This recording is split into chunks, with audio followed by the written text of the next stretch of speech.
Yeah, very good evening. Good evening.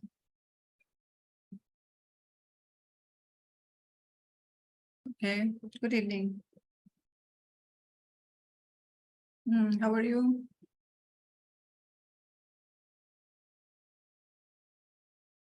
Okay, nice, fine. You had practiced earlier codes? Have you practiced your code? Okay, very good evening. Just a moment.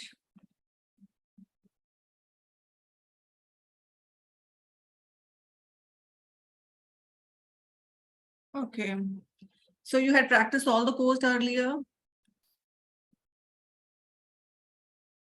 I'm well. Yeah, good. So you are enjoying now? Okay, good. So you people are enjoying now? Yeah, you can find out your, can you find out your errors on your own? Are you able to find out your errors on your own? Okay, you can refine them, fine.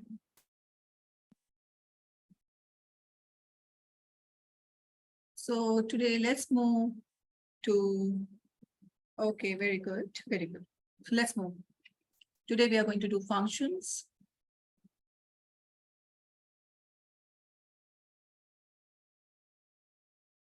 Till now we have learned very basic, so let's move ahead with the functions.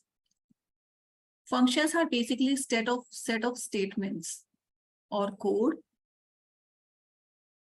which can be called number of times, which can be made executable as many as number of times when we are going to call it.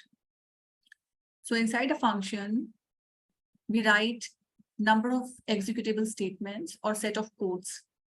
And those codes, I can call it as many as number of times whenever I need those.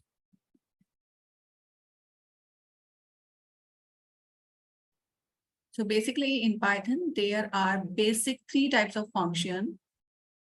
The very first one is a predefined function.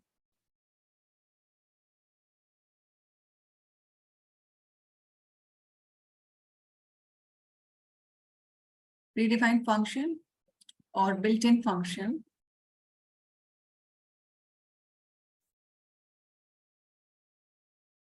The second one is user-defined function.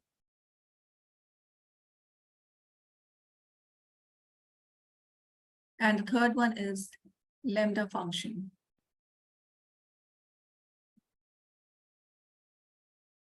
Certain time we do call it anonymous also, anonymous functions.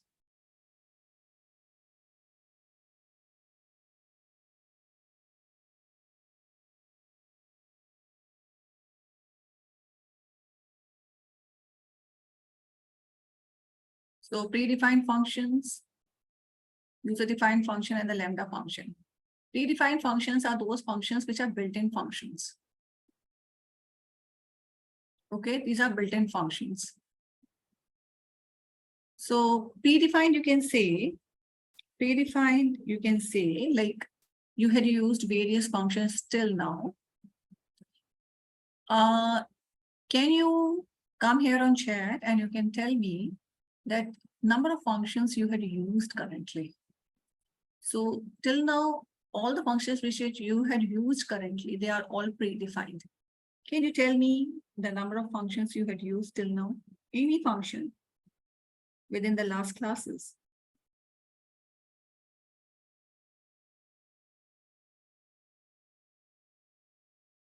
Okay, length function, index, okay. And any other function, please come here so that you can tell me what functions till now you had used. Print function, string functions, good. Good. Append function is upper right. Good, thank you. Is upper function, yeah, right. Join function, length function, index, print function. Very good. Is lower function. Exactly, right, right. All these functions. So yeah, find. Yeah, loops. Okay. Loops is not a function. No.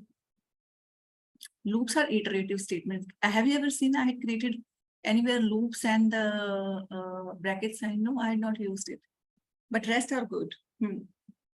Round is upper, sort. Right? Exactly. So I'll say all the list functions you had created, now so many functions, append, extend, pop, remove, sort, count, length, clear, update function in dictionary, right? If you remember, insert, print function, even if you remember input function you had used, now, so that itself is a function. And type function, right? Exactly. Type function, replace function, you had used, yeah. Find, start with, split, count. That's very nice. Yeah, good. So all these functions are basically good. All these functions are basically, I'll say, predefined function. They are built-in functions. Okay. It means these functions are present inside Python, right? And Python gives us these functions to use them. So simply I'm using those functions. So these are predefined functions. Very good. Thanks for your answers. So it shows that you are interested. You are very much interested into the Python, I feel so. So many answers you gave it.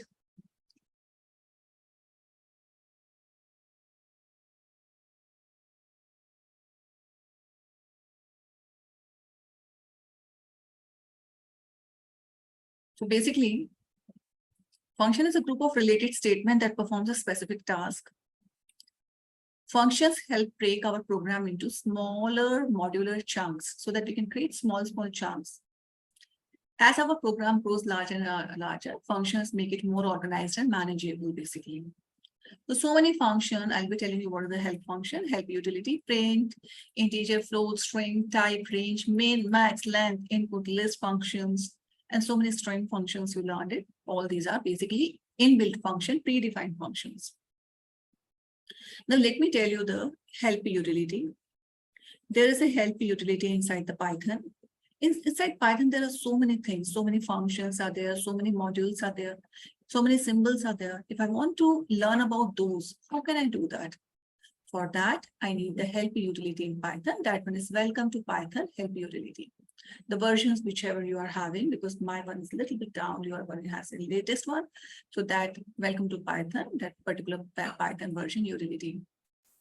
So basically, you can see here, students, what we are getting with the help function, even you can try your own, okay? So here, suppose here, whenever I'm using a help function, so what I can see symbols, all the symbols present inside the Python. I can see all the modules present inside the Python. I can see all the functions present inside the Python. Even we can understand in details also. Suppose here I had written help. So here it is saying that, yes, you can take help. You can take help. And what you can do? You can see all the modules. Even the keywords are there. Keywords are there. Like you had used. Can you give me any keyword? Just like if, remember? If, else, while, for.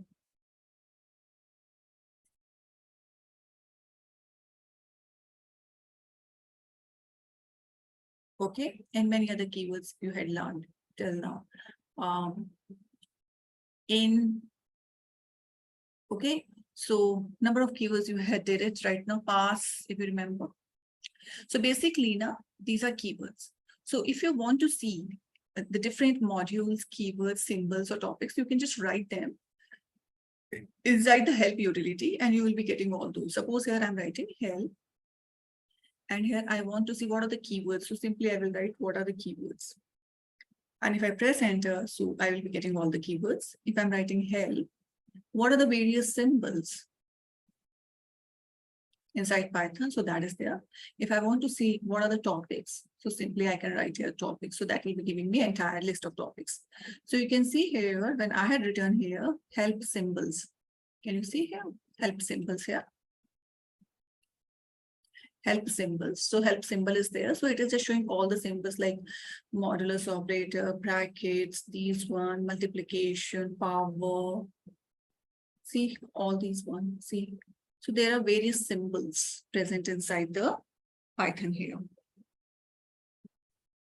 Okay. Fine. So now you can see. So symbols are there. Suppose here, so what you have to type, so in this one, I had typed it. I had typed by me, this one. Because here it is saying this spelling you have to write. So same I typed it, I wrote it, and then I have to wait for certain time. So the symbols are in front of you.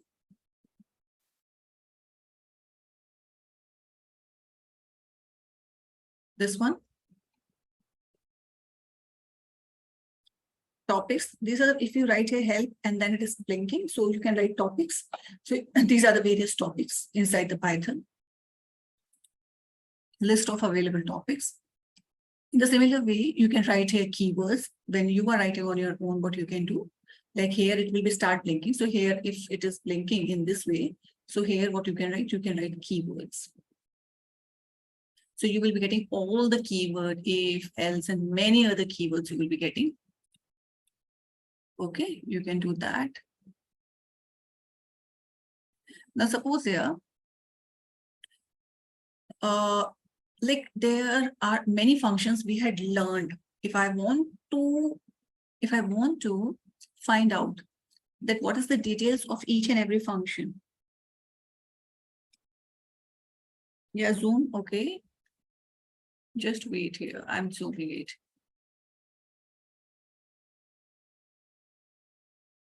It is okay. Wait, you can see from here now. Here you can see. This is okay now?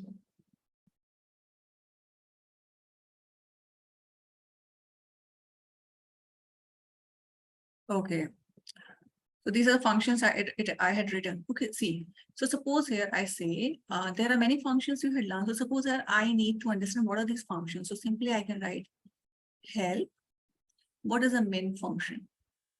So this will be returning me the details of what minimum is going to do. Suppose here max is there. I want to understand what does this max function does. So simply I will write here help max. Suppose here length I want to find it out. What is this? So miss, what is the details of this function? So simply I will write here help length. So it will be starting giving me the details of length, what this length is going to do.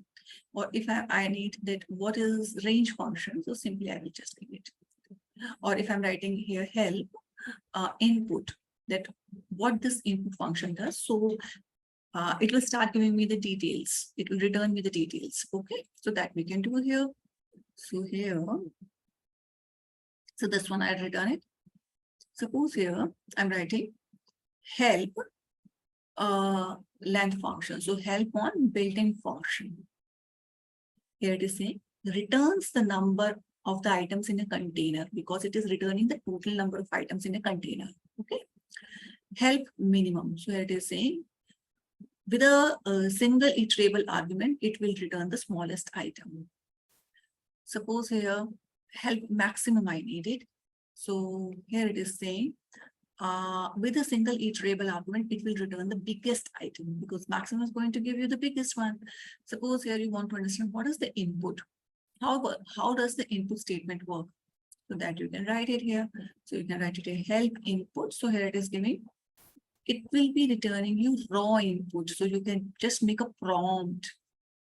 Okay, it is saying you will be getting a prompt where you are going to enter standard raw input.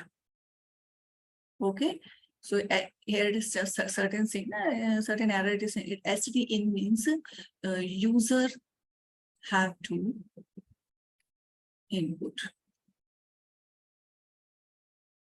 Okay, user have to input here. Okay, so that I need to work. Now see here, I had written help keywords. Okay, so suppose I want to understand what are the various keywords. So here I'm just using it. So here it is saying false, none, true, and break. We are going to use this one now. Continue, DEF, I'll show you how to use them. DEL, elif, else, for loop, if, pass. These I will use, while rest of things I'll be using slowly when we are proceeding. So these are the keywords inside the Python. They are having a special meaning, and accordingly your Python commands are working there. Now, if I want to use this function, so how you are going to use it? So simply you are going to write there any list you are going to write it. You can use it. Min k means just to find out the minimum values inside this k. Max k, it is going to give you maximum k values. What are the maximum values? Suppose 98 is saying, so 90 is the maximum value. Okay. So these are the built-in functions. You can work with print-in function or the built-in functions. Up to here, clear? Just wait. Just wait here.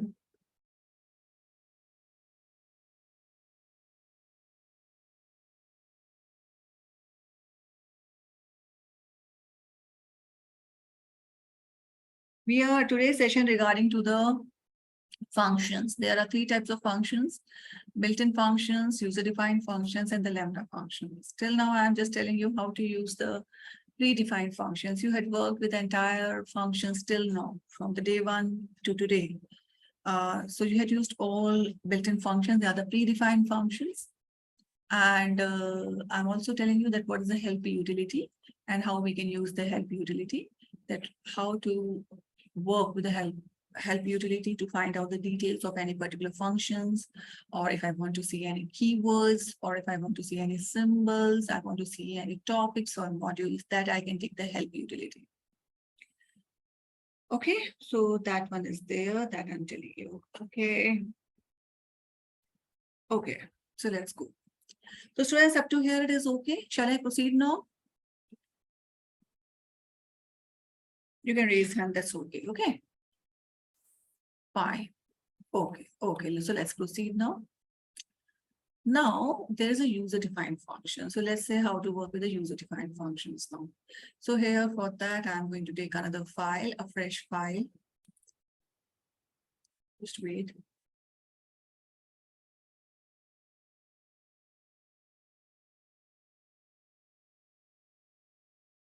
Wait, please wait. Let me open the file, fresh file I want to open. Okay. So first of all, let's understand with the user-defined function, how we can write the user-defined functions.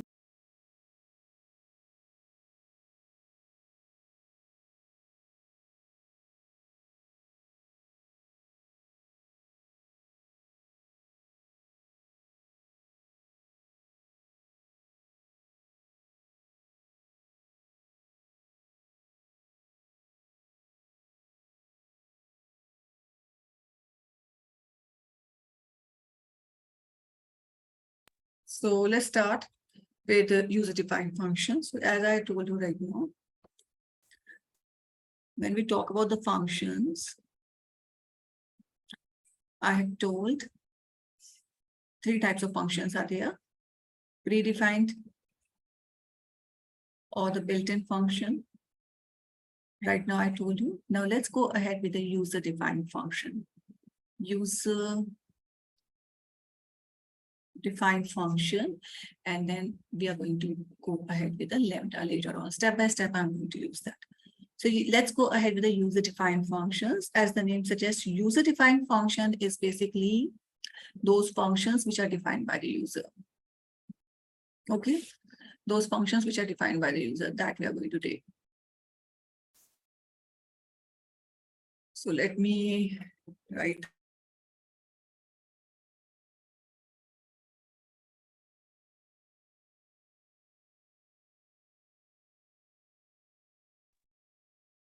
Okay, so, okay. How to write the user-defined? So let me write the user-defined.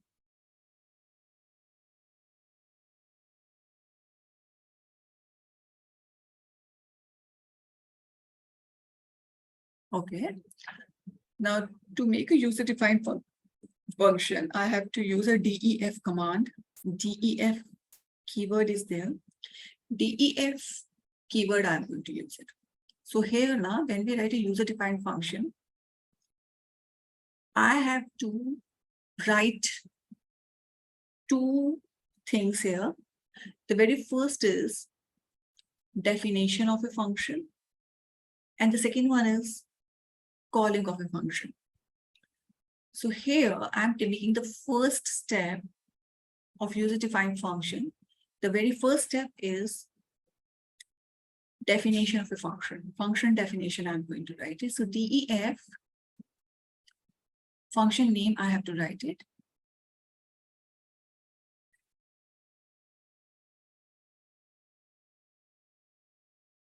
Function name, I'm going to write it here. Then bracket, opening and closing, and then your colon. Okay. And here you have to write line number 1, line number 2. It means code, you have to write it here. Executable code, you have to write it. So one part I completed, that one is this point, this particular point I just created. This one is a function definition.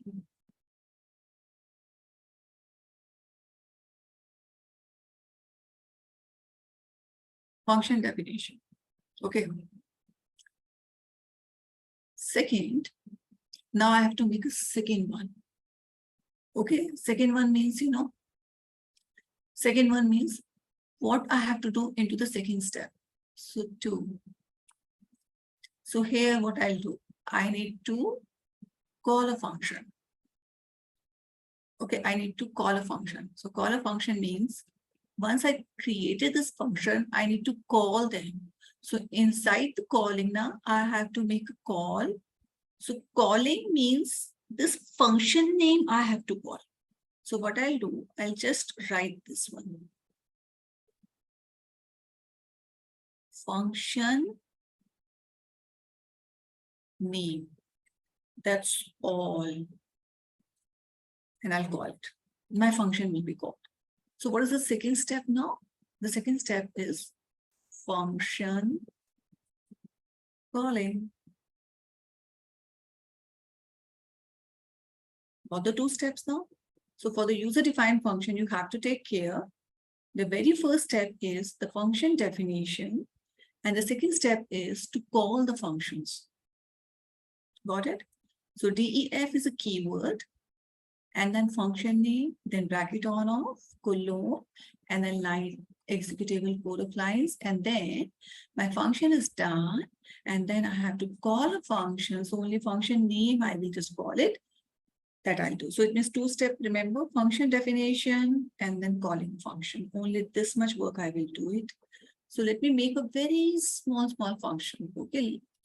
Little small baby steps I'm going to take it here to make the functions. Oh, wait here.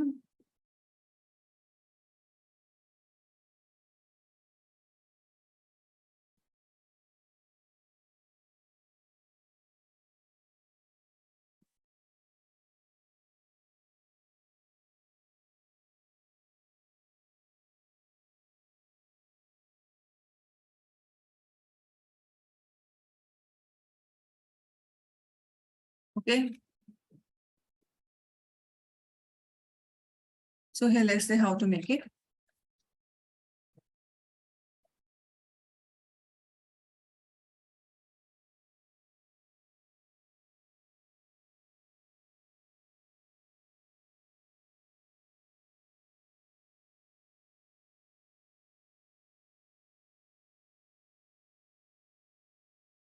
Okay. So here I'm going to write a user-defined function. Just wait. So here, first step you have to write.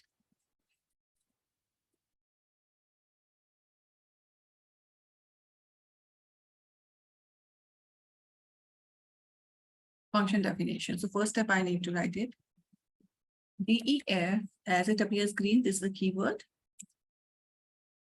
Now function name, I have to write it here. So function, okay. So name, I have to write it. So here I'm going to write it, my function. Okay, any function name you can write it. Opening, closing bracket, then colon, then here. Now you have to write the executable statement. So any executable statement, you can write it here.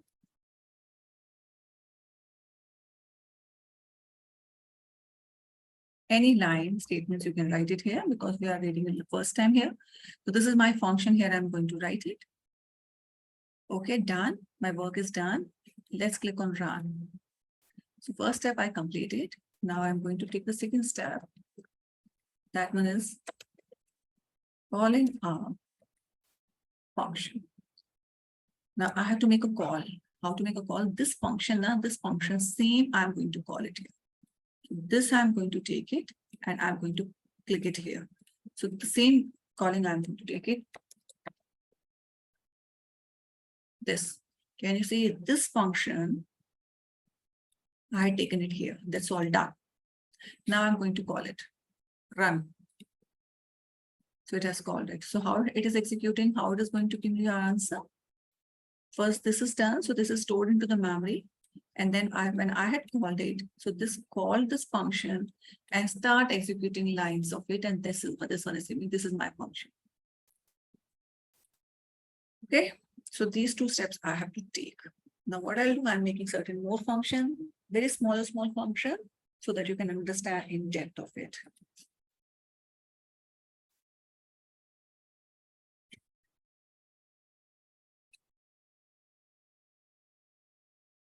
So here I'm writing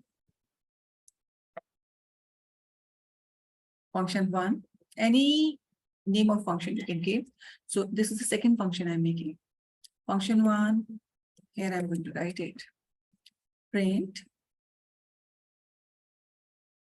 this is function one. Any print statement you can write it. Run it. This function is stored inside a memory. Now I'm going to call it. So same function one and bracket I need to call it. So I did a calling. I did a calling here. Click on run. So this is the function one. So here, these steps. So I created it, done. And then here I called it and it is called it and we start executing it. And the output is here. Got it? So this portion is a complete block of a function. And this portion is basically function definition.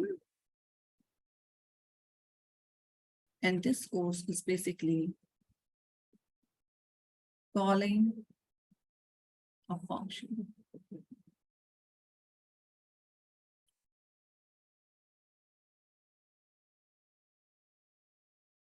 Next.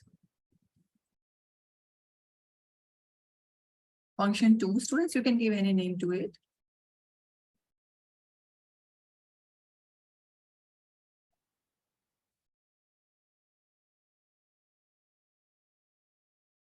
Okay, running.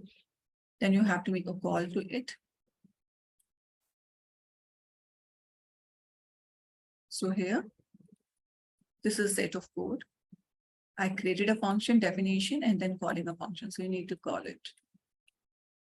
So output is here.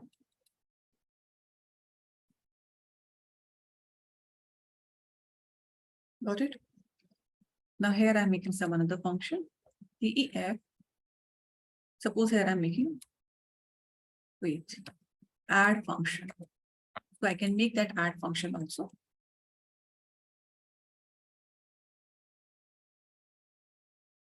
Inside this add function, okay,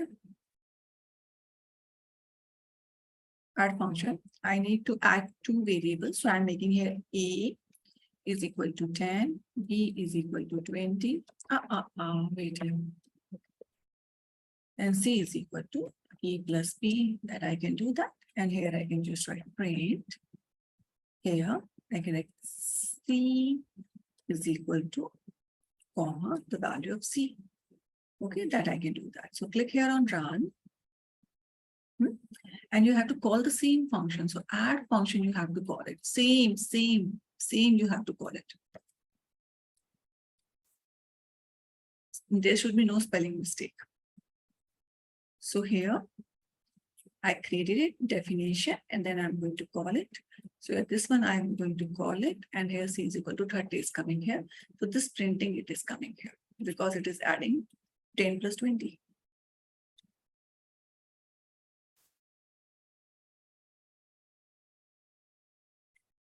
Okay. If I want to subtract it, suppose here I want to write it here.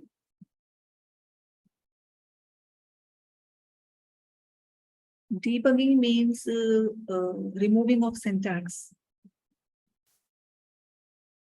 Debugging means removal of syntax. Removal of syntax errors. Errors could be removed. You know, there are so many errors during writing the code. So that is debugging. You are doing a debugging. It means you are removing your syntax errors. DEF. So suppose here I want to write here subtract function. So any function you can make. A is equal to 68, 6. B is equal to 3. B is equal to 3. C is equal to A minus B. So that one is a print. C is equal to done. And now here I'm going to call subtract function.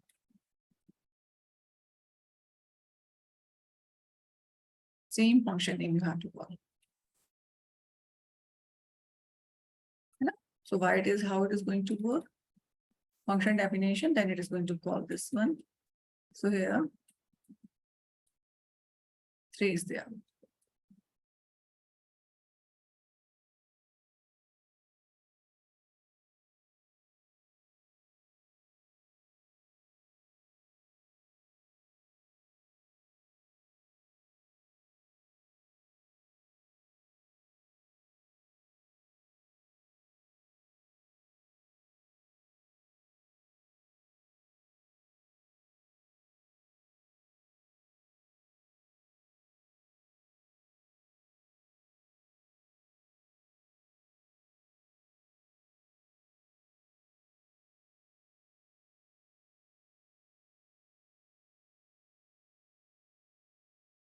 Okay. Suppose in a similar way, you can write your multiply and division functions. You can raise hand. Can you write your own multiply and division functions? Okay, good. So you can make the definition and the calling. You can do that. No, good.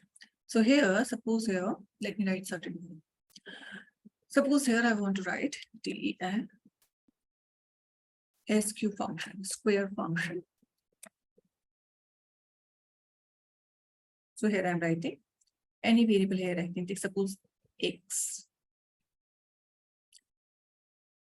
X is equal to 8. I want to make a square of it. So what I can do, even I can write it here.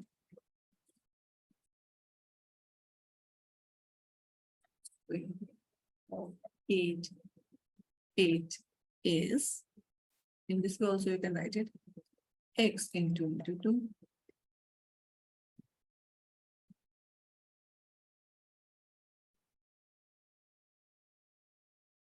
And the same one.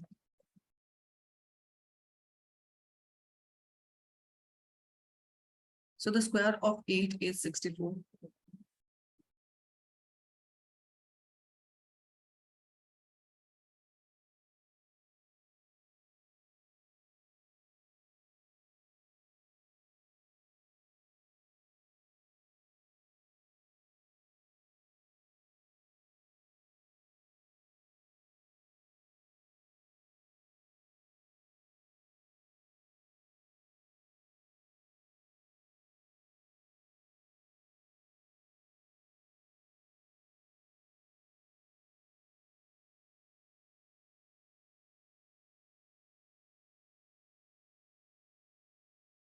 Okay. So I can write it. Suppose here I'm writing, just wait here.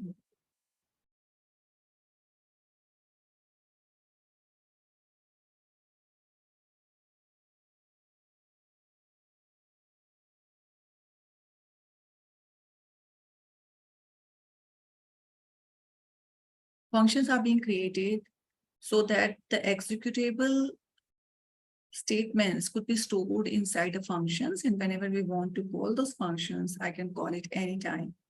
Suppose here I had created this function. Suppose I had created this add function. I want to call it again. So simply I can call the same function here, add function, and it will start working. So function is created once and it can be called many times. Okay, so that we can do that. This is a square function, I did it. Suppose here I want to find out root function here. So I can take the same function here.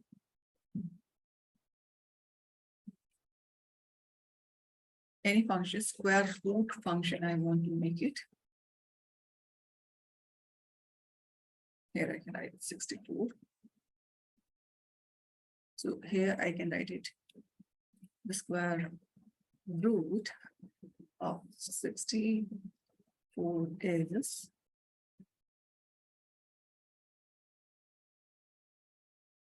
0.5 basically, that is 0.5. And whenever I want to call it, I can call it. So the square root of 64 is 8. Okay, in this way we can do that. So basically, these are the basic function I told you how to create these functions. Now, let's see how to make the parametric function. These are the basic functions that I'm telling you. Like if suppose, okay, let me tell you one thing. Suppose here I want to make the area of rectangle. How can I make it? DEF area underscore, I can give it as a name of the function.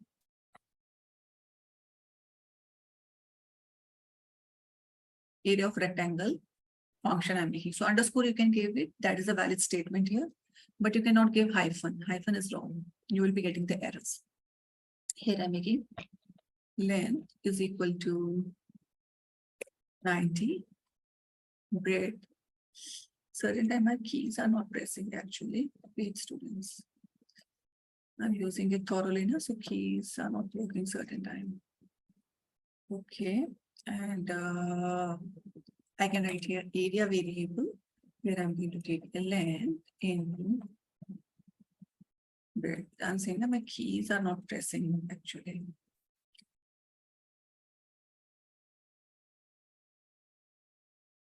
Area of rectangle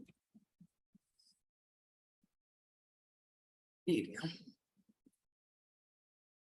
Okay, so here I just call it, right? So here, wait, area of rectangle area.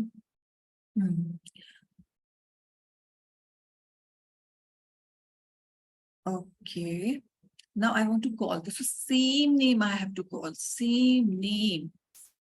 If somewhere I missed the spelling now, so that is a big mistake. This one. This is here. So length is this is this. So then they multiplied 19 to 5. So area, and so this area is calculated and this is coming here. 450 is there.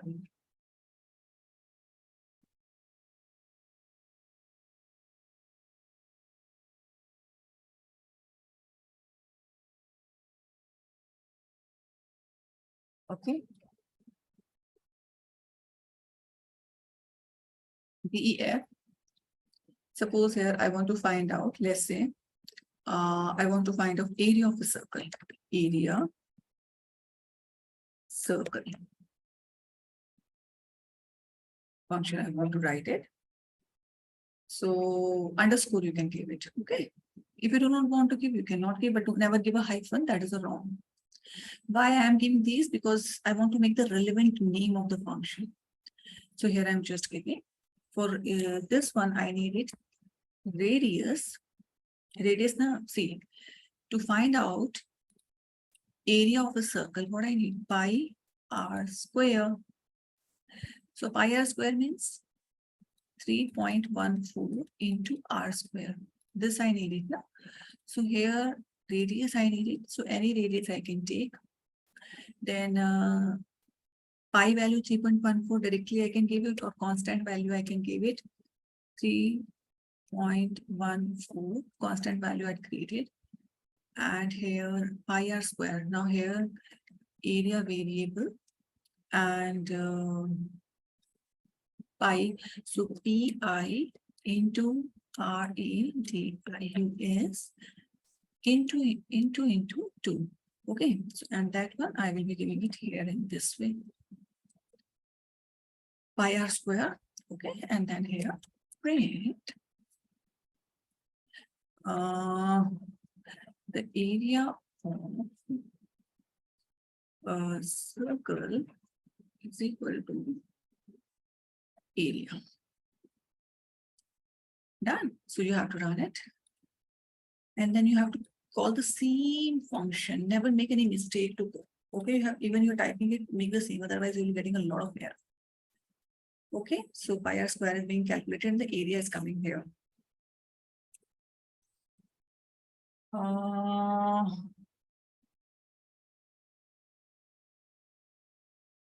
Okay, very good question. Let me answer here. Basically, now why we are writing this underscore? Why can't, okay, let me show you one thing. If I'm writing it, suppose you are saying, ma'am, can we write this code with in this way? Suppose you are saying in this way, I can write. This is not applicable because function needs a one word. And this is 3 word. And let me run. This is saying syntax error, invalid syntax, and here it is indicating to these words. So here it is saying, no, you're not writing it correctly. So here it is saying these are 3 words, but here for the function, I need is one word only. So that's why I'm giving underscore. So because with the help of underscore, I'm creating a one word of the function name. Suppose here you say, ma'am, can we give hyphen. Let me show you. Let me check. Oh, invalid syntax error. So here it is saying this way is wrong. You cannot write it in this way because for the writing the function, we need a one word. So for one word, now it is okay. This is going to be counted as the one word.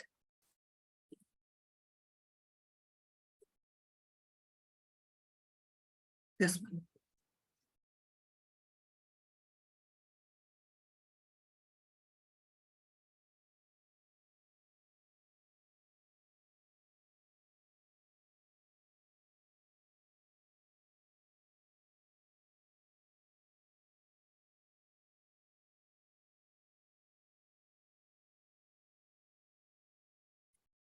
Now it is okay.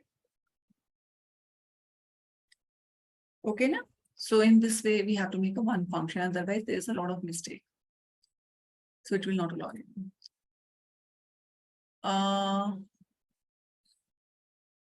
Okay, up to here clear? Students, up to here, everything is clear to you? Can you do it on your own later on?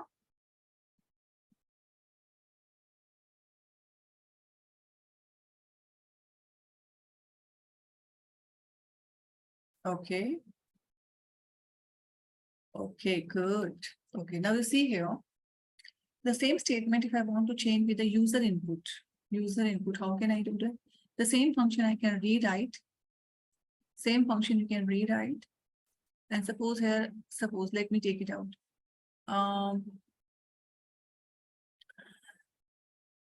Suppose here I want to take a user input. So here, what I can do, I make certain changes here.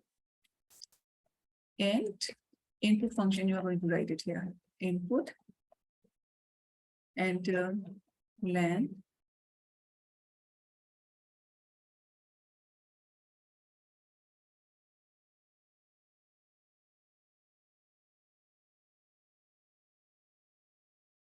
Okay, this you're going to do it.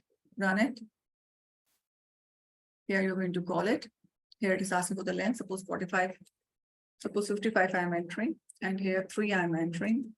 So here area of rectangle is calculated. Because what is happening? These values, 55 is coming here and 3 is coming here. 55 and 3. And in integer, I had already typecast it.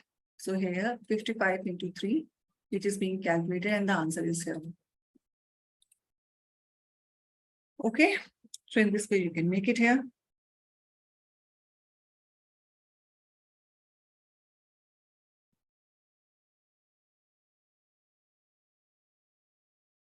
Okay. Suppose here, I'm writing this function. So we can write the entire code in this way also. Suppose you're calling, I'm just doing it here. I can take this calling, just wait here, I'm cutting it. If I'm writing this code and I'm making a call, I can write the call here also. But I cannot write the call here after print, no. Because all these lines of code are a part of function definition. So here we need to write this calling now. So this calling, this is a calling, I am going to call it here. So this calling, I need to write it here. Here. It will be working. It is working. Separately, you have to call it. If you give it here now, suppose you give it here. So, suppose you're giving it here. This is wrong, wrong. This is wrong. This is wrong.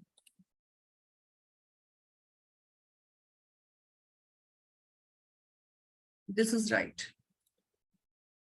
You can do that.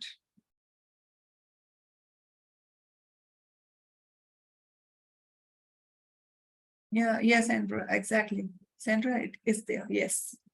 I'll show you. I'll show you, but you wait, please. Okay, this is possible. Okay. Just wait here. Okay. Suppose here also I want to write. Okay, here if I want to write the user input, so how can I do that? Integer. Input function, you can write it here. Enter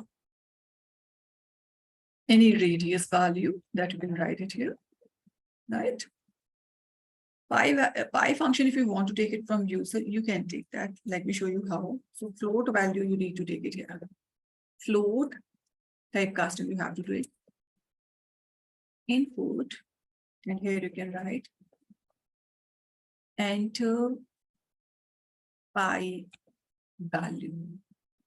Okay, so you are taking it from user. So now you need to run it. So radius value you can give it, suppose 77, I'm giving it. It is saying enter pi value. So 3.14, I had already typecasted it in float value and then click on enter. It is calculated. So here 77 is coming here. Pi value is taken from 3.14. It is calculated. And then it is calculated as per the formula, and this is there. Indentation is being given. Yeah, no, indentation will be automatically. Remember, whenever we are writing, just wait. Wait. Whenever we are writing this colon, automatic indentation is coming. Let me show you how. Just wait here. Okay, wait, I'll show you. DEF, whenever I'm making the square function, suppose that I'm making a square func, any name you can give it. See, if I'm giving here colon now, I'm pressing enter, automatically indentations are coming. Automatic indentations are coming here. No, Anisha, you cannot give it in that way. 22/7 not. But yeah, directly you can give it. In PI, you can give that direct. Why you want to write two functions in one paragraph? No, do not do these things. Okay. So here, this one. So here I need, suppose that I'm asking, P is a variable, and here I'm asking to enter input values. Enter any number for making a square of it. Now here I'm making it SQUARE. This is a variable here I created. So automatically indentations are coming. I'm not giving here any indentation. Automatically it will take after colon, okay? Because it knows these are part of function definition that will be automatically indented. Here I'm just making P into 2. Okay. Now here automatically indentation is coming here. Print square of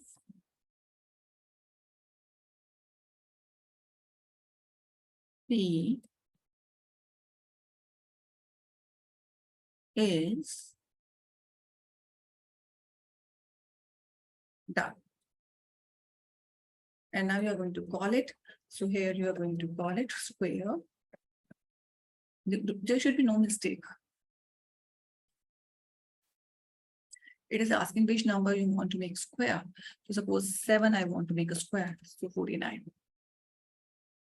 The same thing if you want to call this one inside it. So here, make a space and then backspace. And then here you need to call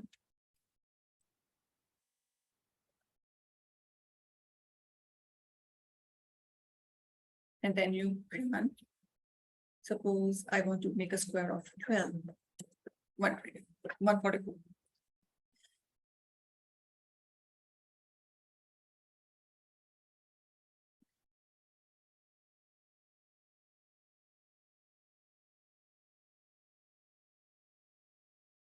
Up to here, the things are clear to you. You can just raise hand, that's all. Means here you can write all this code on your own. Is easily. Okay, good. Okay. Okay, okay.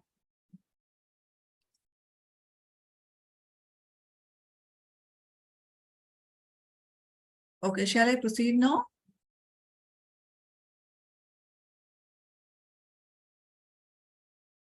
Okay, fine. Fine. Now, these are generalized function I told you. Okay. Now, suppose here, let's say,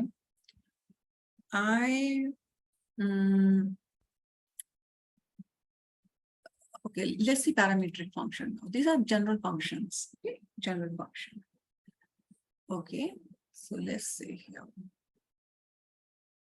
Now let's go ahead with the parametric function.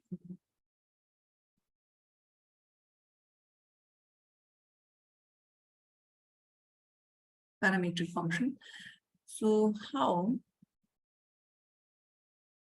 parametric functions means suppose here I'm writing here DEF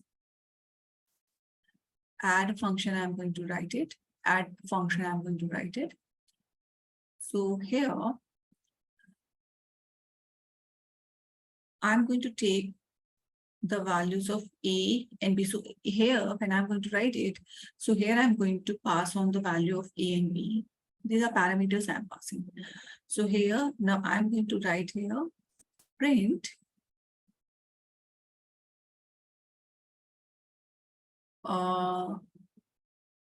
addition is equal to A plus B. To take this value, what are the values for A and B? When I'm going to call this add app, so here I'm going to give 5 and 10. So these numbers which I'm passing as a parameters here, they will be feeding here to A and B. So 5 and 10 will go here, and here it will be coming 5 plus 10. So these are the parametric function. Parameters I'm going to pass it inside the function. Very easy. Let's see how to do that.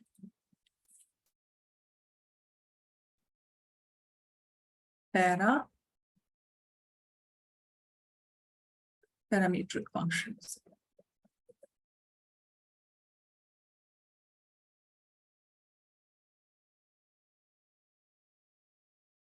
I can write it DEF add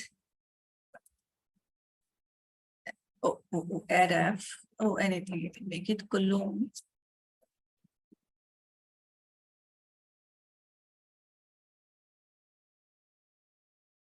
Wait, here I'm going to give it A comma B parameters. I'm going to pass it. Come here. I'm going to take C is equal to A plus B. Automatically, it is going to fetch out the A and B, and then here inside the print, I can write here C is equal to here. Now I'm going to call it. Students, see how I'm going to call it. Same name, done. But here in A and B, I'm going to give the values. Okay. So here I'm just giving 20 and 5. So these two values are passed and my answer is here. So basically, these are parametric functions. Inside parametric functions, you have to pass on the values. So here, when I'm going to call it, so these two values, no, this value and this value. So this 25 is going to A and 5 is going here. So 20 and 5. So that is coming here 20 plus 5, 25.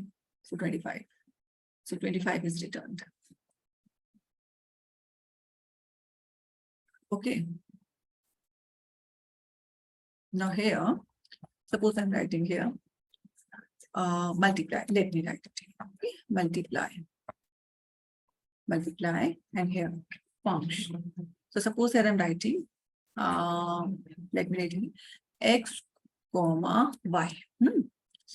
Here, so x comma y colon, and here I want to multiply two numbers, so that I'm taking it here. Answer means multiplication. I'm doing that. Okay, so that had x multiplied by y. I'm going to take it here, and here I'm going to print it here. Print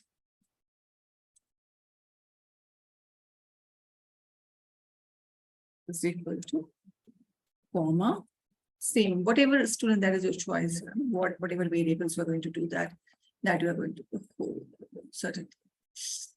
Wait here, some keys. Okay, so this one is there. This one is there. Now I'm going to call this one. So same multiply function I need to call same. Okay, no changes. But here I am going to fetch out the values of two values that I'm writing. So here I'm getting 7 multiplied by 9. Okay, so these two values I'm going to send it. So 63. 7 into 9 is 63. So I'm going to call this multiply function 7 into 9 is there. So 7 comma 9 will be there. So here 7 into 9 into answer and 63 is returned here. Okay, in this way.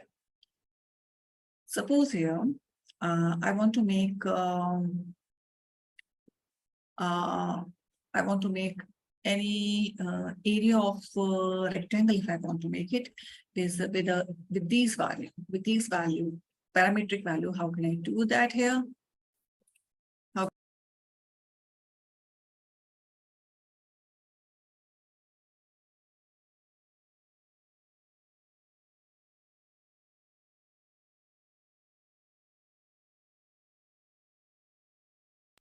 Okay, so here, suppose I want to take this code. Let me take out this code. Wait.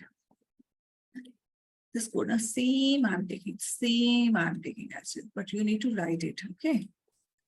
You do not do these things, you need to write the code. Suppose I'm taking this one. So radius and pi value. So what I'll do here, I'll make a cut to it.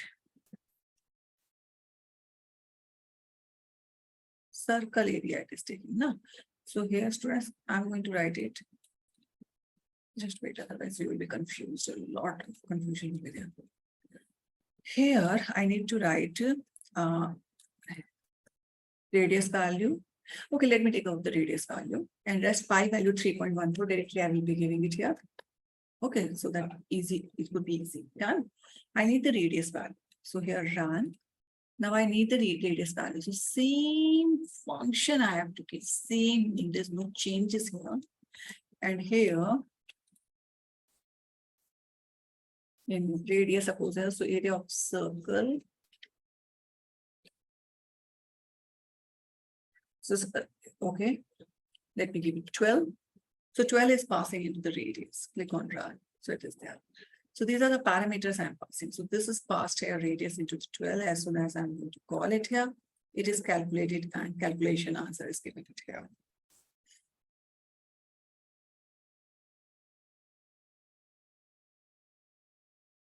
Okay, just wait.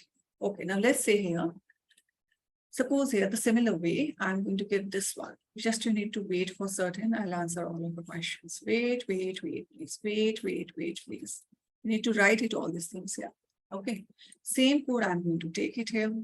I need the length and breadth here. I'm just Control X, I did it. I'm using this one, just wait, please. So here I need the value of length into breadth. So L and B, length and breadth. So here also I need to change it. L and B. Done. Done. I need to trace the same one here. Area of rect function. And here you need to give the value. Okay, suppose 79 and 23. So length is taking 79. Length is taking 79 and 23. So 79 and 23 is coming here, multiplication and area is there. So if I'm running it here, you need to run it. Done? Done. Now I'm changing a value here. Suppose I'm going to take a user input here. So how can you give the user input? Here I'm going to take the user input. Wait here.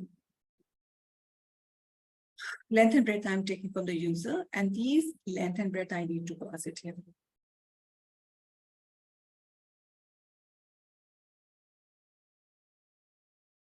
I need to pass it here. So run and then run. So here it is asking to enter the length here. Suppose 50 is the length and 43 is the breadth. Done. So these inputs are going here. Means here these values now 50. So 50 is coming here. 43. So 43 here. So 50 and 43 are passed here. So even you can write here L or B, that is also okay. Student, you can write here length or breadth, that is also. It does not matter, but this two variable will be capable of taking the length and breadth value. So it would be much better if you replace it with this, because otherwise you will be confused what is happening.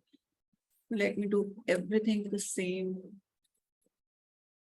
similarity should be there. Otherwise we will be confused.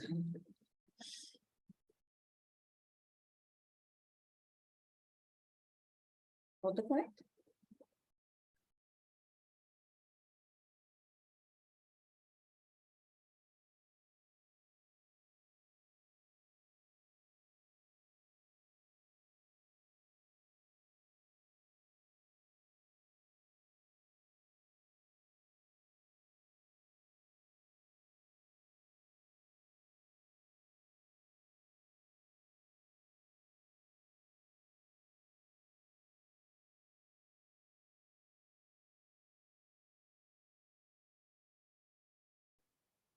Okay. Got the point here?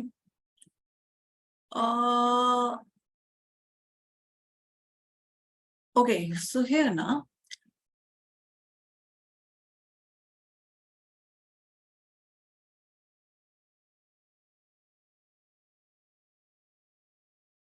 Okay, so in this way, functions we can write it here. Even suppose here, you want to take this function. Suppose this function you are passing it here. So radius here, radius. So what you can do, radius, radius, you can take it from user input. So here you can write integer input.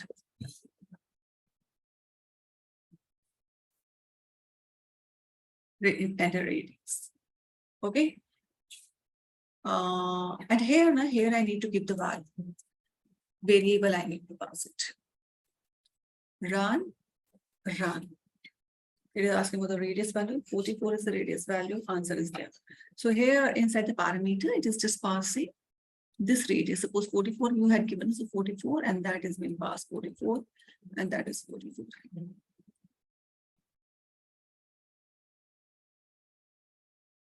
Okay.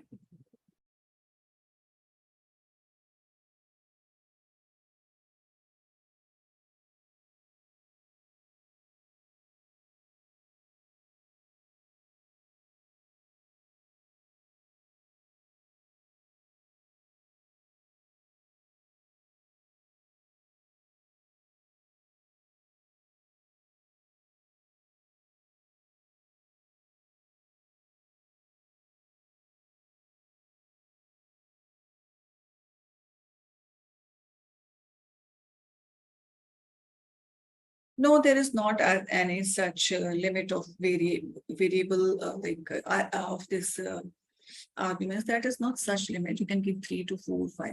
You can give that. You can give that. As many as number, but not too much. But yeah, you can give it. You can give it number of arguments. You can give it easily. Okay, that you can do that. So in this way, you can make the user input. Okay.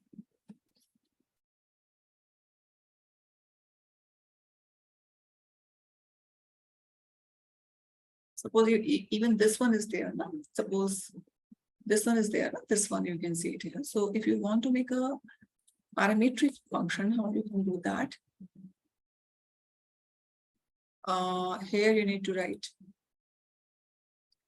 S variable, and this line you can control X, and here I'm just giving it S variable. Here you can pass on this S variable.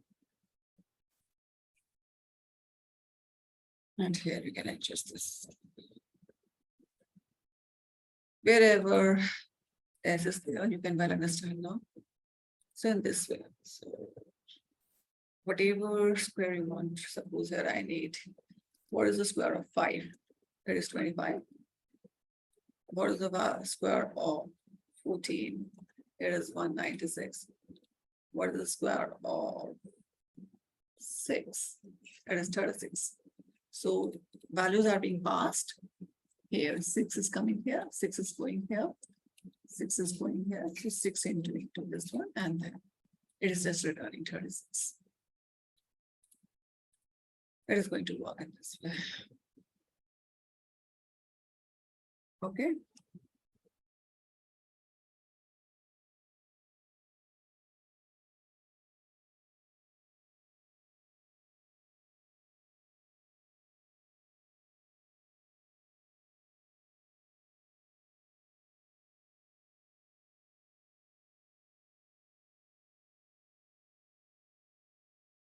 Okay.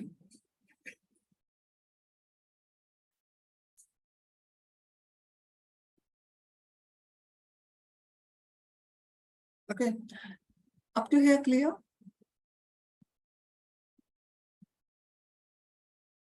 All these things are clear to you?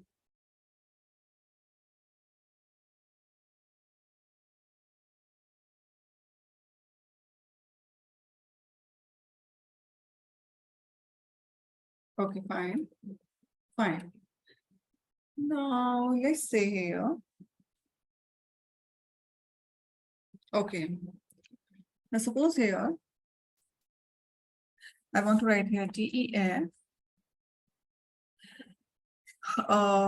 Here I want to generate any table function. I want to write it here. That I want to write it here. Any T value will be coming to generate the table. So look, I can give it. Okay, first of all, let me show you. Wait, just a moment. Suppose I'm just writing.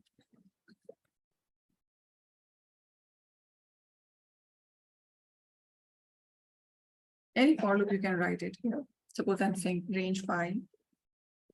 I want to print it here. Okay, so I executed it and I want to call it the same table function. So that will be executed. So it means simply you can call the function and automatically whatever code is returned, that is going to be executed. Whatever code is there. Func1, any name you can give it to any work, just wait here.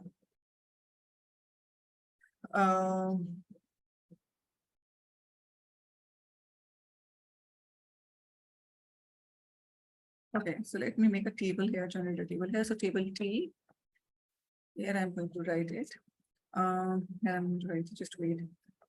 For I in range 1 to 11. For loop you are knowing that. So I want to print Wait here, print.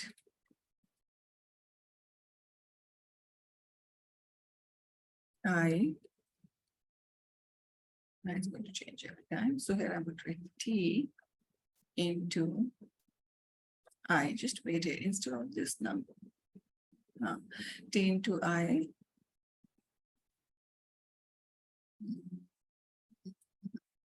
Not here, I'm going to do that. Here I'm going to do that.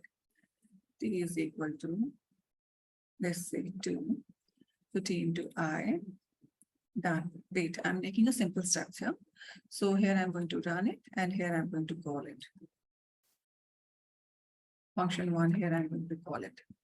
So it is a 2 table. Okay, this is a table of 2. So here I'm going to make certain changes into the printing. Just wait here, just wait here. Here, wait. Okay, so here I'm going to write here. T, comma, quote, multiply, quote, comma, I, comma, quote is equal to quote, comma. This one is there. This one is there. See here. Okay, I just got a function to make this one here.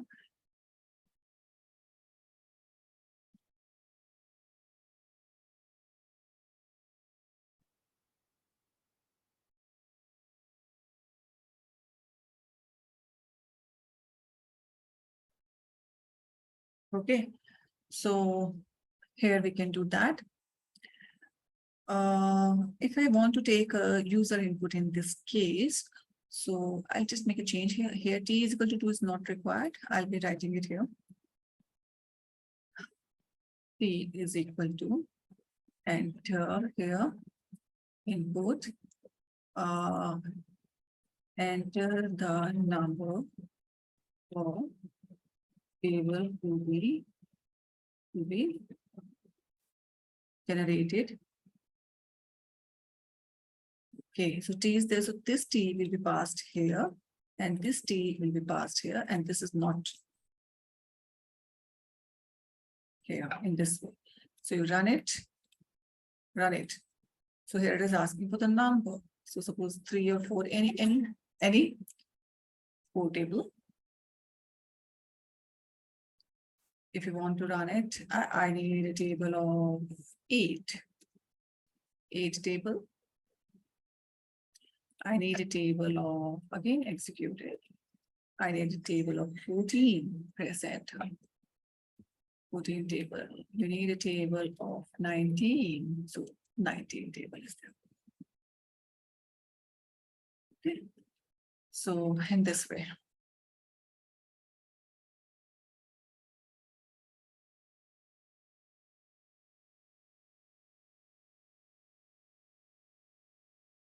Range, last number is not counted. 11 means n, so n minus 1 it is going to 11 minus 1, so up to 10 it is 1 to 10 it is going to take it. That's why it is excluded. Up to 10 it is taking.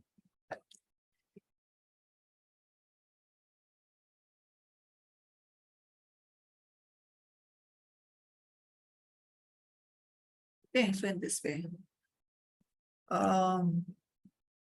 If I want to take 3 inputs here, so simply you can write here 3 inputs. If you want to give it here any 3 inputs, so simply you can write it here def. Suppose add f function is there. I want to make 3 input here, so I can write here x comma y comma z. So this one is there. So you can write here variable, and any you can write here addition. This is a variable. This is a variable. I'm taking it. Addition is a variable I created here. Z, you can print here, print addition. How we are going to take it? 3 inputs. So 10, 20, 30.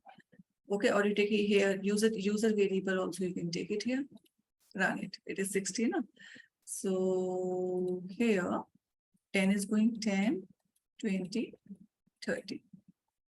addition is there, and addition it is given to you. If you want to take user input, you can write here code for the user input yourself. X is equal to Y is equal to Z is equal to input function. You can write it. That you can do.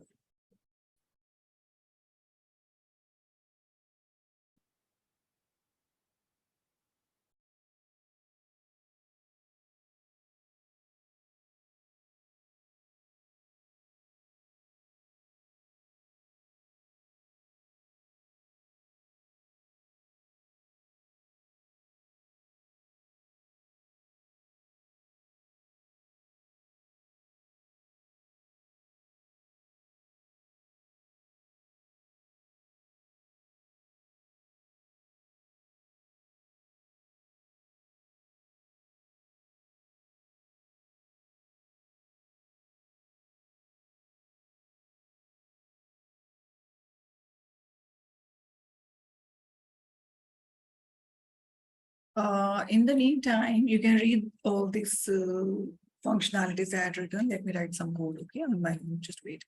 You keep on yourself here.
See here.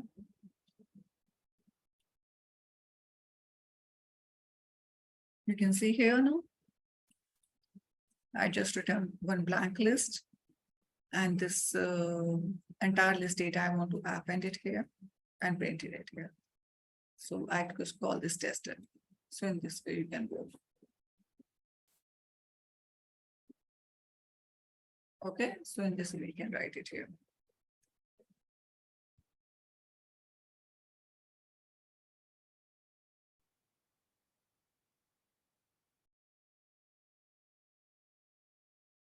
Up to here, the things are clear to you.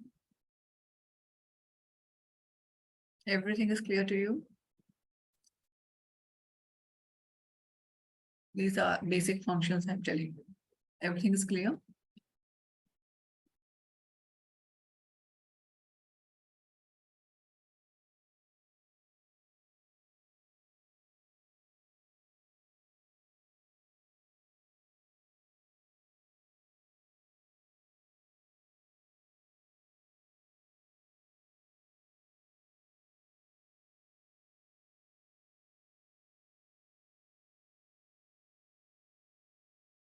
Okay, I'm proceeding now.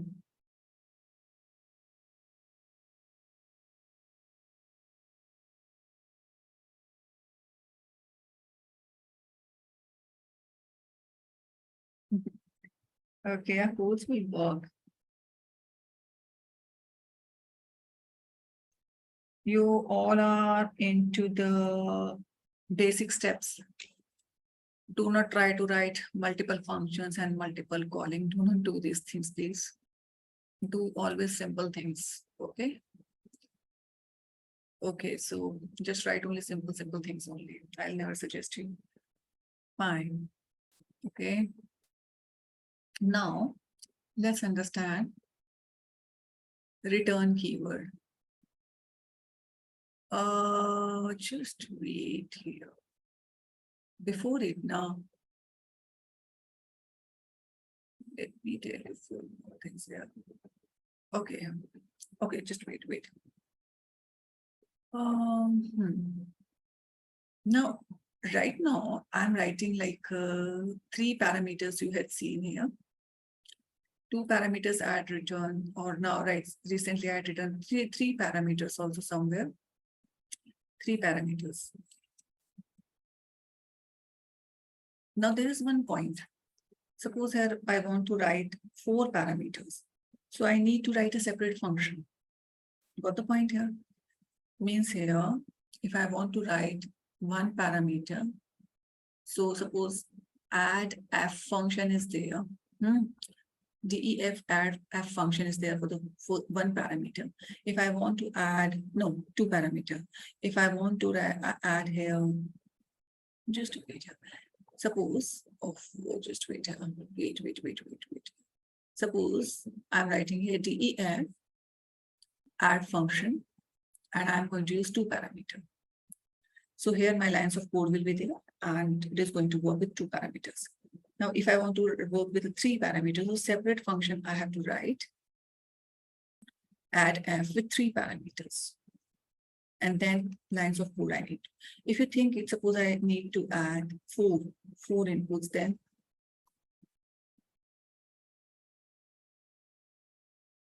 and if I want to work with five one, so it means 5 function I have to write it. So it means with increasing every number of parameters, separate functions I am going to write it. Why not to find out a closer function where I can write one function and I can call it many times. So I can do that. One function with a variable number of parameters, I can write it and I can call it one time here. So basically, one function, it means here I can use variable number of argument. I can write it. I can write it here.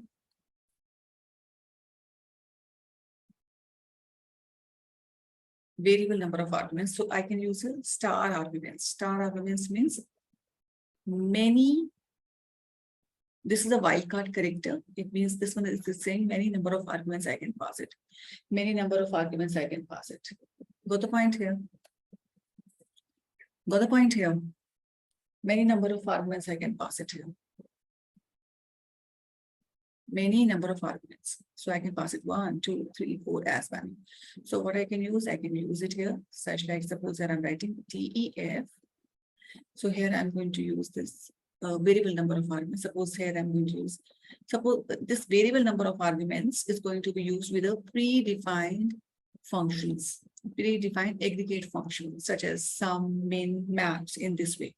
So suppose here I want to make a sum. So here I'm going to write a sum, but here it needs, suppose at a certain time it needs A and B. Suppose it needs A, B, C, or it needs 4 parameters, 2 parameters. So instead of writing these one, now I will be using variable number of arguments. So at this point, I'm going to write it. So here I'm going to write it variable number of arguments. So automatically system will know, compiler will know that variable number of arguments means inside the sum we can give as many as number. Okay, so sum f is the name of the function. I'm just giving it here.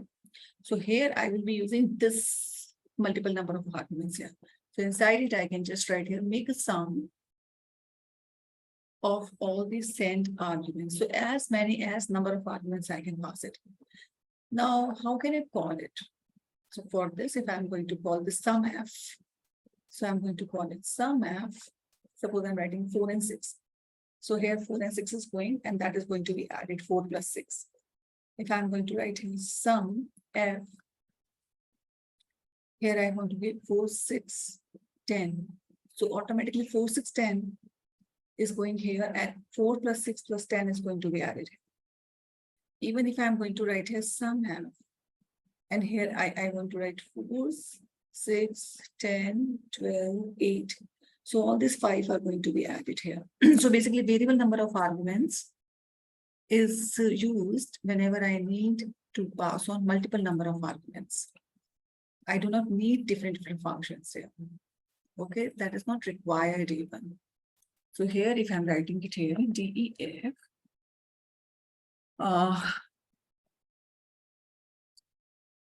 test add function. So here I can just write star means wildcard character ARGS. And here I'm saying I'm going to send multiple arguments and kindly add it. So here I'm going to write sum. Sum is a predefined aggregate function inside the Python. And here I'm saying just take all the arguments, whichever we are sending it out. And here I need to call this add test add function here. So here I'm just writing 5, 5. Only 2 I'm sending it here. Oh. So here I need to print it. I need to print it actually. Run it. So it is 10. The same add test add function, if I'm giving it here for 10, 20. So 3 parameters I'm sending. So it is 40. So it is adding. Here, this is going to take here 10 plus 10 plus 20 here. Okay, so basically this argument, it is taking these values. It is taking these values. And this sign means this is a wildcard character star, wildcard character that says many number of arguments. Okay, as many as number of arguments. Suppose here I'm saying test add, and here I'm writing 2, 2, 3, 5, 6. So 4 arguments I'm sending. Here it is saying 16. If I'm sending test add 34, 22, 66, 77, this way. Okay, so this way. So here I'm going to take it and click here. So here it is just adding. Okay, so in this way I'm going to take that.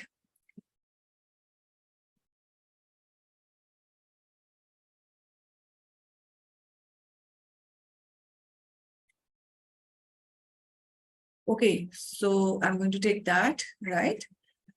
So I'll repeat it. Wait, please.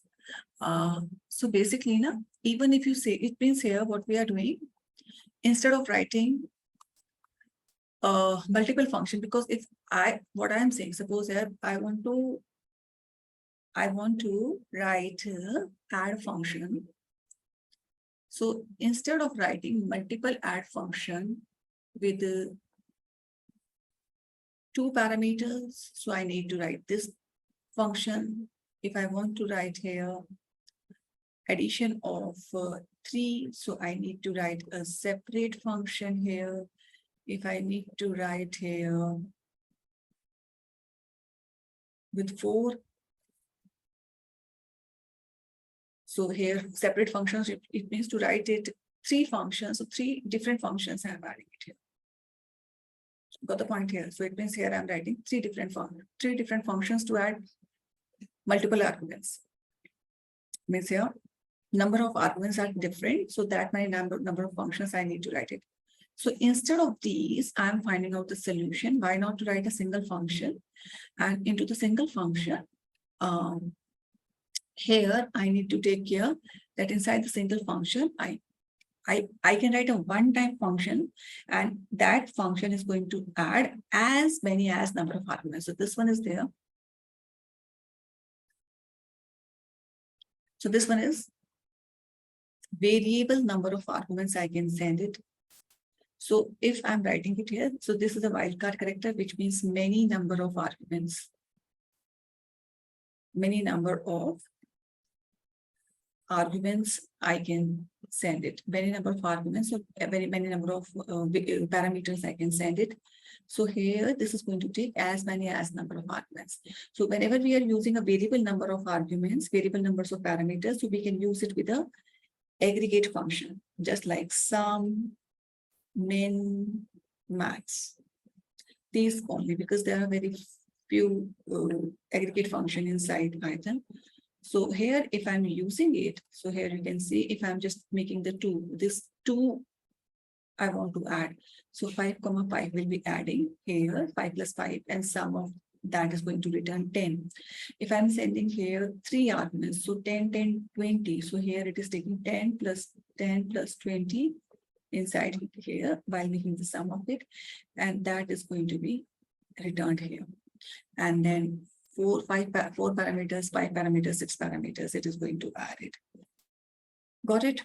Now the point is that you can say, ma'am, that ARGS is mandatory. So no, it is not mandatory.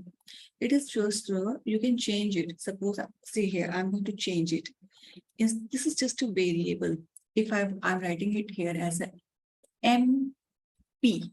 So here also I need to write MP, variable number of MP, variable number of any variable. And then still it is working. Okay. And this sum is mandatory. This sum is the aggregate function. This is coming in green now. This is the aggregate function basically. The same code, if I want to check it out with a minimum number, so what I can write here, PEF min test. So here that function I want to make it, but here now I'm going to send it out multiple, suppose P, any variable here I'm making. So here I need to use min function. I'm going to use it. So here I'm going to use min aggregate function. So here I'm going to use it.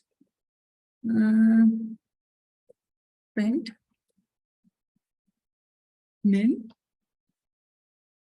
minimum of P. So whatever value I'm going to send it, just find out the minimum of P. Then here I'm going to write it here. Min test.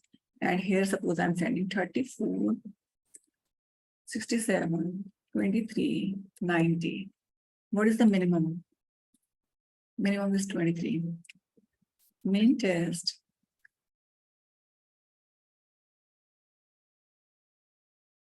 Well, 13, 78, 2, or 5, or 6. As many as number of argument I can send it. So 2 is the minimum. So as many as number of the argument I can send it with a multiple number of arguments, it is going we can make a single function and that can be called with any number of arguments here.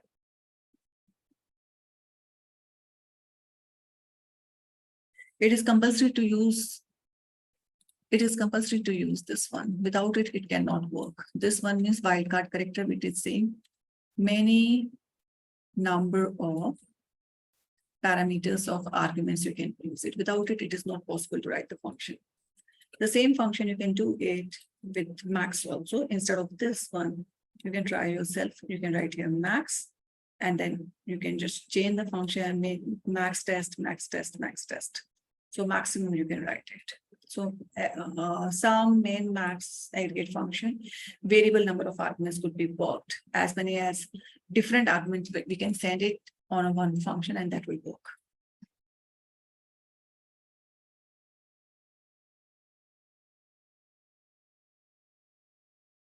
Here we are going to write a very simple code. I'm not going to use any multiple for loops here, please.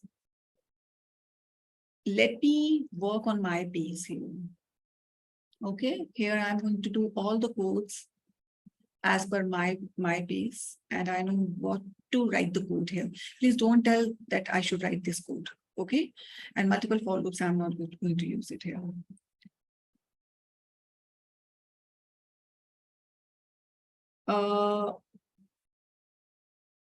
Because that is not required. So please let me go at my pace only to write the code.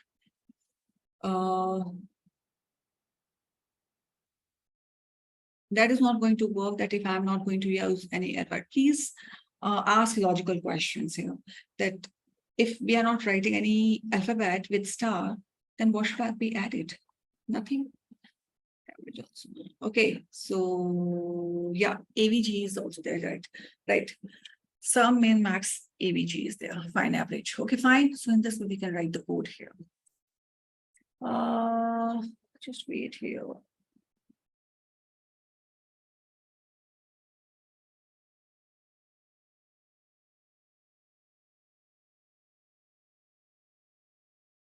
Okay. Fine. So in this way, we can write it. Up to here, it is okay now.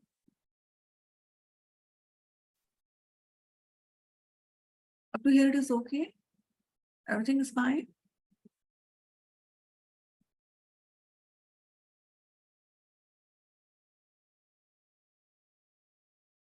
Okay. Okay, fine. So got it. So the point is here in this way, we need to write the basic codes here. Now this one is a multiple number of arguments. So now what I'll do,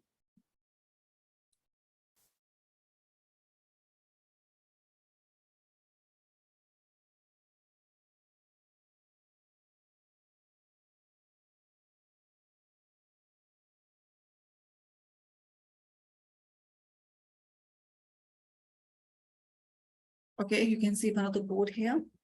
Listen carefully here, please. This one is one of the code here where we are adding the different numbers.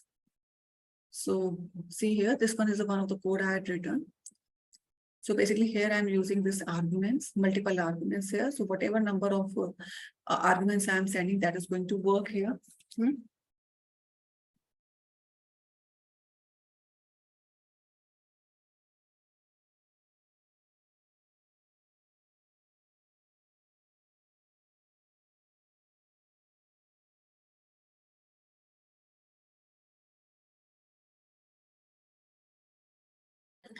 Okay, so you can see here that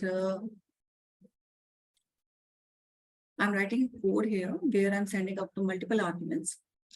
So how this code is running, suppose there is I want to add all the arguments, whatever numbers I'm just passing, that arguments I'm going to add it here.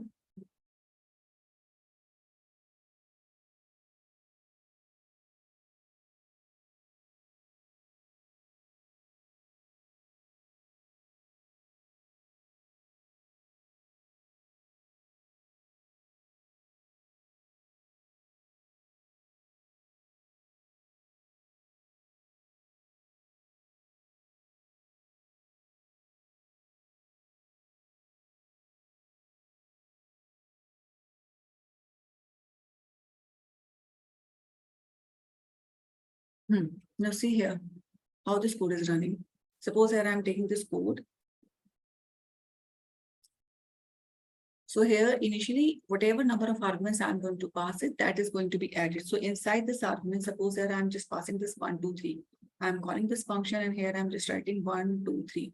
So here it should be taking 1 plus 2 plus 3. Okay, so how it is going to take? Here I'm declaring one result is equal to 0. So now here I am writing a for loop where all these data are being added. So how? Here I'm just taking this value 1, 2, 3 will be coming here. 1, 2, and 3 values will be coming here. So for x in argument, so here this code is going to add one by one this code. So here first time in x1 is coming here. So you know what is this? Now let me tell you what is this. First of all, student here, no? Let me tell you a few more here. Suppose here, wait here, just to see this one. Wait here. Suppose here I'm writing A is equal to 100. Then here I'm writing A is equal to A plus here I'm going to insert one n. N is equal to 5. Let's say run. So A is equal to A plus n. And here A. 105, just to see this code very carefully. A is equal to 100, n is equal to 5. A plus n is 100 plus 5. That is 105 and 105 is there. The same code I can change it. The same code I can change it by writing A plus equals to n. This is equivalent to A is equal to A plus n. Same, both are same. Same. So how can I change this code? This code here. So let me show you. Suppose I'm writing A is equal to 109. Done. n is equal to, okay, let me take it out, 110. Just wait. A is 110. N is 10. So if I add them, so 120. So instead of this line, this will work, but I'm just changing. I'm just giving it here.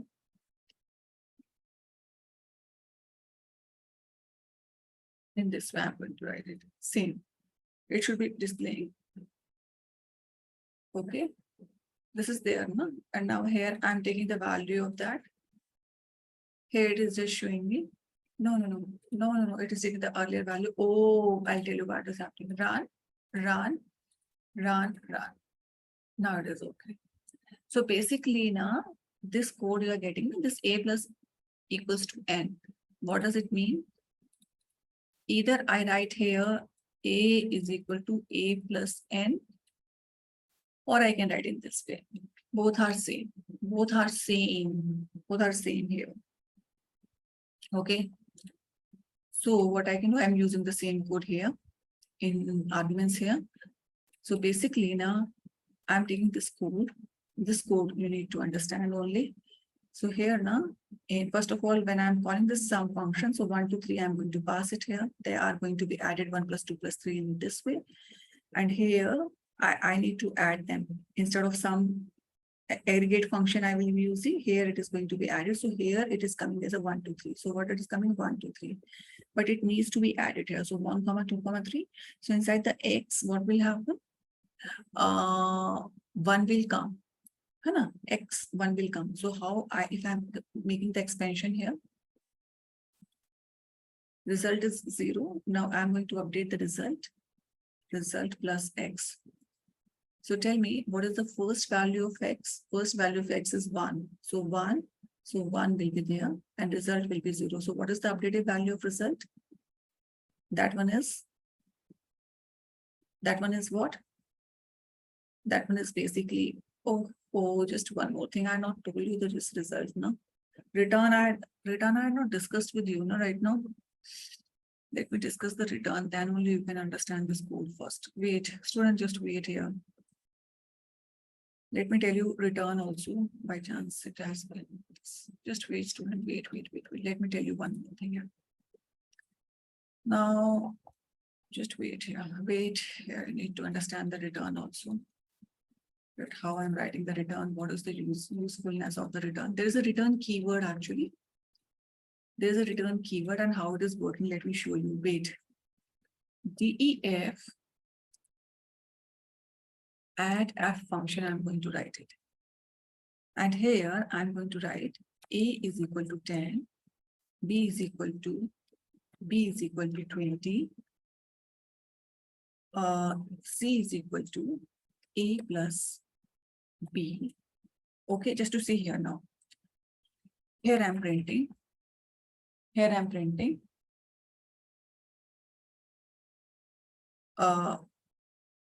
C is equal to C.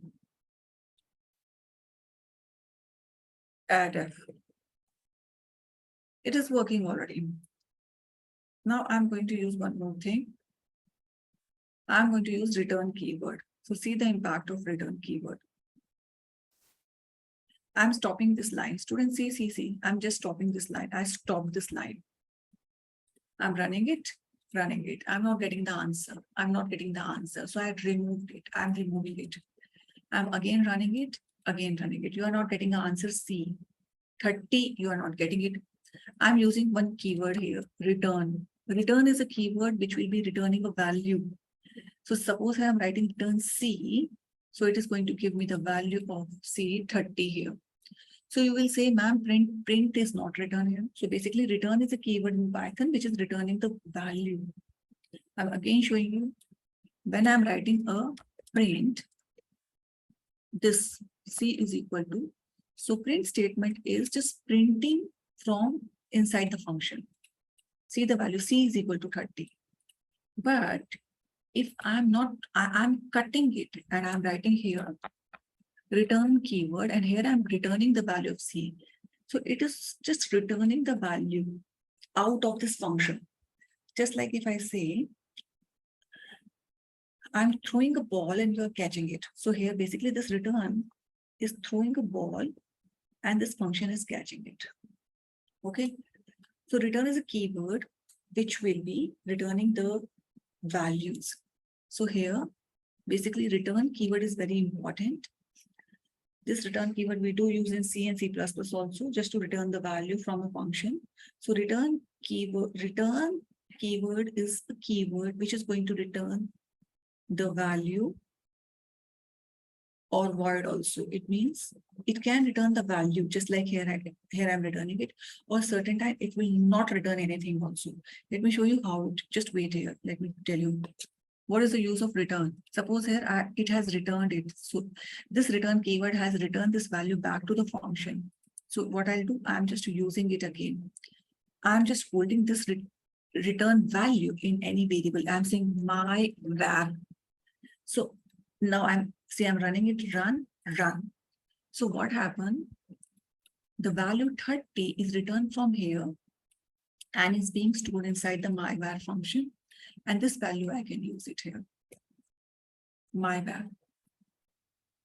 It is my var 30.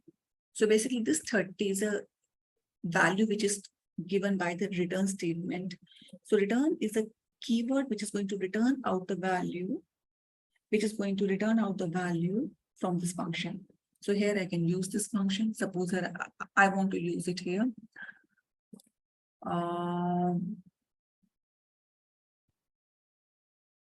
Okay. I want to use it. Suppose that I want to find out what is the square of this my of this. What is the square of this my? So if 30 is there, so 30 into 30. So I can use it in this way. So basically return is a keyword which is going to return a value. Return is a keyword which is going to return the value outside the function. So basically now here, this one. So here 30 is there. No? So I want to return this 30. So this 30 is returned inside this variable. So this function, whenever we called it, so this return keyword will return a value 30. And this variable which is holding this value, this variable value can be used anywhere throughout the program. Throughout the program here. So this one is a return keyword. Okay. And certain time, let me show you, wait, I'm just changing the code. See, I'm just running it. So what I'm just see, done,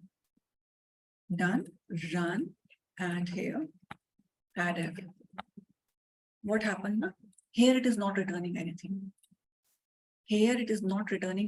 Nothing. It returned back from the function, done. So basically, return is a keyword which will return a value or a void. Nothing. Void means nothing. Just like here now, here it is not returning anything. So it is not returning anything. It is nothing. So certain time, if we want to return a value from the function, we do use return keyword. So if I want to return C value out of the function, it is 30. But you cannot say that, ma'am, if you are writing print, still we are getting 30. So let me tell you, just by printing a function, the values are being printed inside the function. They are not being returned in any case. It is just showing C is equal to 30. But I need, can I use the C into 2? Can I do that? No, it is saying C is not present. So because it is not returned, so actually here print C is equal to C. So C variable is still inside it. So C is not getting outside of this function. So any variable, remember students, any variable which you are not getting outside of the function, C variable is declared inside the function. That is, it is throwing the error. C is not defined because it is not outside of the function. It is inside of the function. So basically, C is a local variable. C is a local variable. Okay, now let me tell you about the variables. Basically, variables are of two types. Global variable and a local variable. Global variable are those variables which can be accessed throughout your Jupyter notebook. Its lifespan is longer into your Jupyter notebook.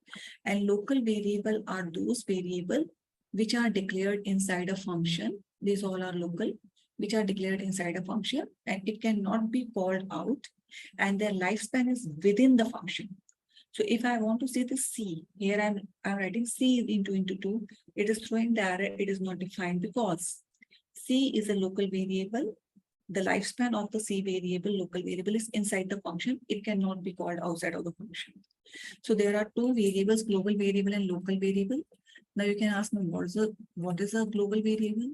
Global variable is all the variable you declared inside of in your Jupyter notebook, you have declared a lot of variables. They are global variables because these variables you can call it anywhere. If I want to call it marks here, I can call it. But local variables are those variables which are declared inside the function. Their lifespan is within the function. You cannot call it outside. They are dead outside. Suppose here I want to call A, it is throwing the error. So this is a local variable. Its lifespan is within the function. Done. B, it will throw the error because the B and A are local variable. Their lifespan is their lifespan is local variable, and marks is a global variable because you can call marks anywhere. So marks is a global variable. You can call it anywhere, anytime, but these are local variables. You cannot call it outside of the function. So now let's go ahead with the return keyword now. So this C is a local variable, and you cannot see outside of. Here you can see it because it is printing from inside it. But if I want to return the C value, okay, so let me show you one more thing here.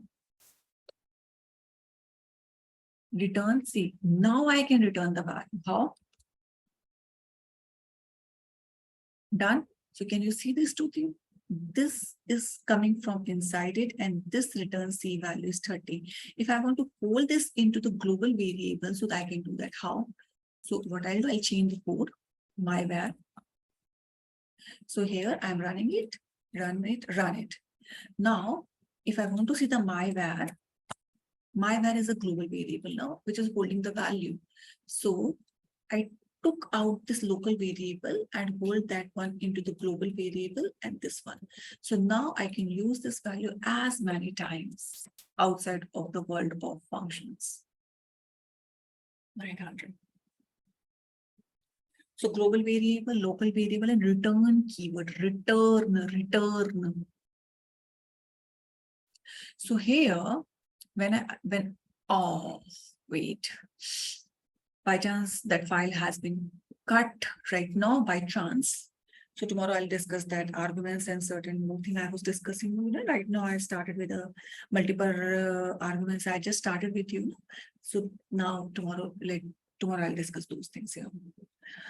But you are clear with the local variable, global variable, return keyword. That return keyword is going to return the values. I'll show you one more thing. Just wait here. Got. Just wait. When I had returned this one, DEF, test F, and here I return this one, P. So when I'm writing it here, I'm writing it here sum of P. And then if I'm going to call it, wait here. I'm going to call it test F. So here I'm writing 10, 20, 30. So see here, let me show you. This is giving me nothing, but here it is working. So I had written print. If you remember, I had written print for the answer. So now I can use return. Return sum of P. So it will be returning the sum of P. No need to use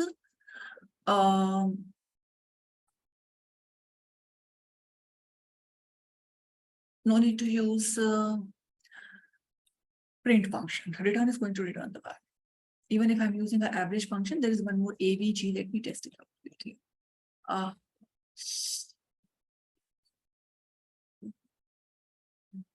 No.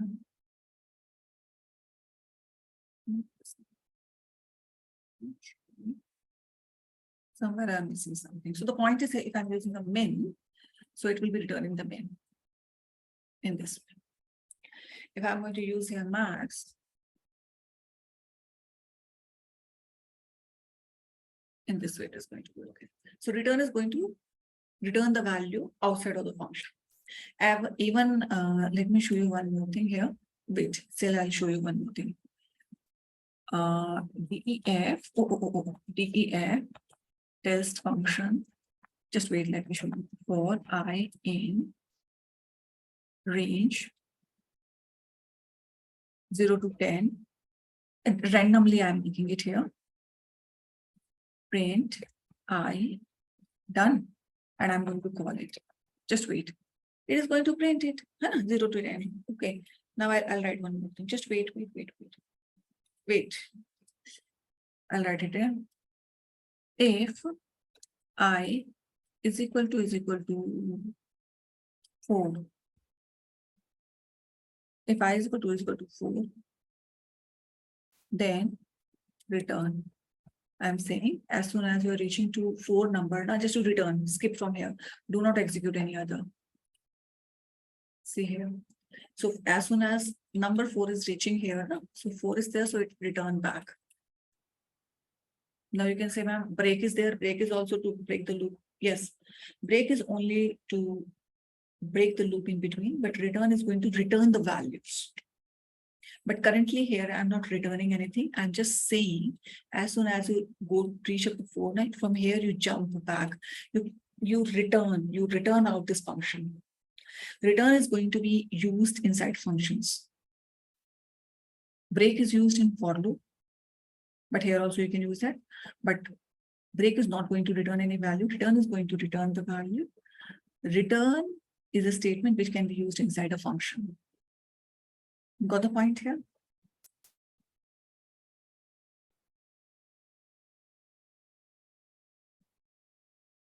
You have to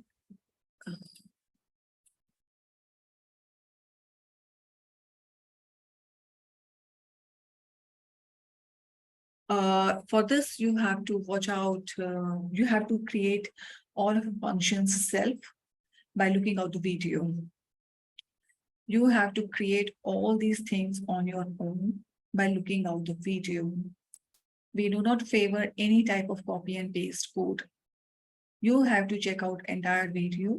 You can make video running as per your pace, and then you can write the code on your own. We do encourage to write the code on your own. That's why I never share my Jupyter notebooks. You have to write your own. Like the way I'm writing, you have to write it. That's all for today. Thank you. Hopefully you had understand the entire session. Thank you. Thank you. Thank you.